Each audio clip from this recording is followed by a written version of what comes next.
and India, of course, are deadly enemies too. But Hmm. they've got a lot of, Modi's got a lot of Muslims in his country.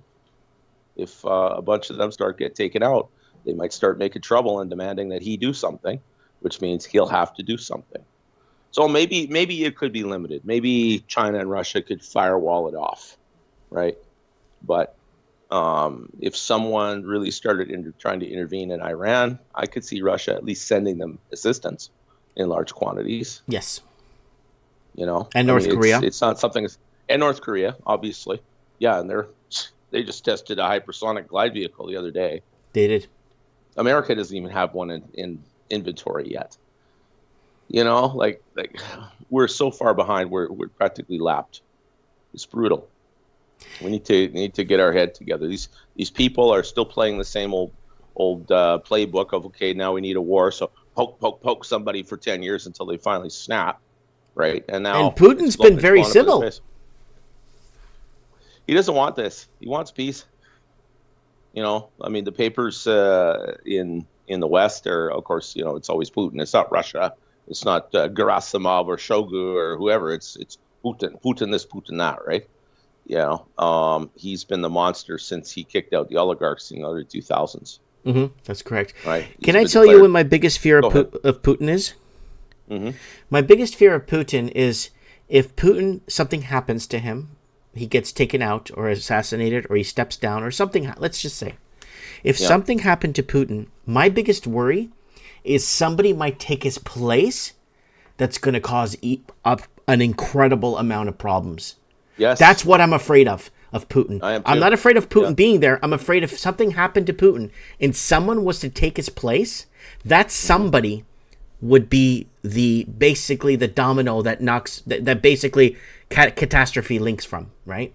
This is my theory. Yeah. I believe why they didn't take Hitler out earlier on in the war is because they were in fear of someone actually taking power and actually winning the war, right?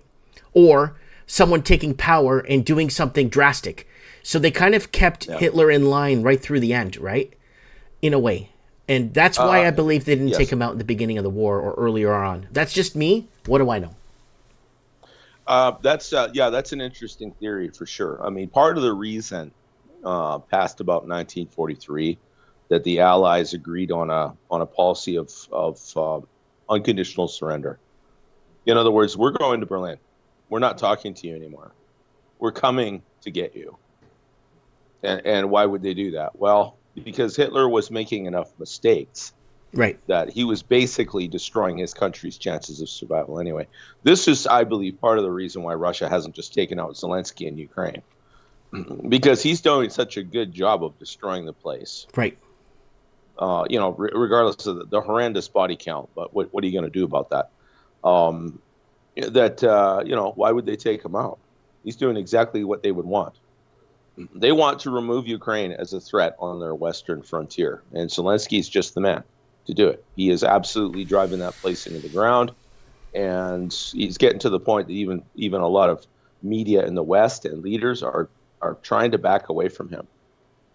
They're trying to get clear of this and try to distance themselves from something that 2 years ago they were cheering on. Yeah. The EU, of course, at the top, their unelected bureaucracy, of course, they have to say that Ukraine is fighting for freedom and democracy and whatever else, and and the gay disco, and we got to support them. You forgot something with the gay disco. Oh, it's not a frozen gay disco because it's not that cold there, but It's okay. Okay, not frozen. Okay. yeah, it gets cold. Yeah. Okay. So, but this is the game changer here, brother. Right here.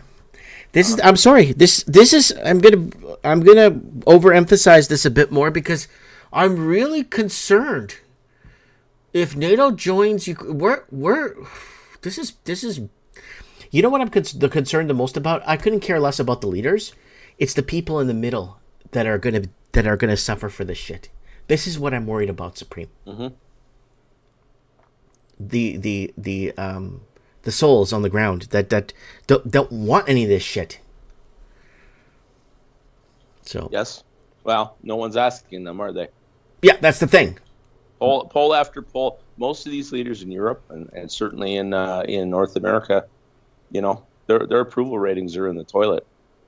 Their policies are not popular. They're not what people wanted.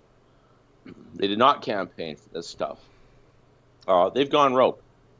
I've used the analogy before. You're in a jetliner and it's on fire, Right. and the crew, the pilots, instead of landing the plane somewhere and putting out the fire and fix the problem, they've just decided to lock the cockpit door and set the autopilot.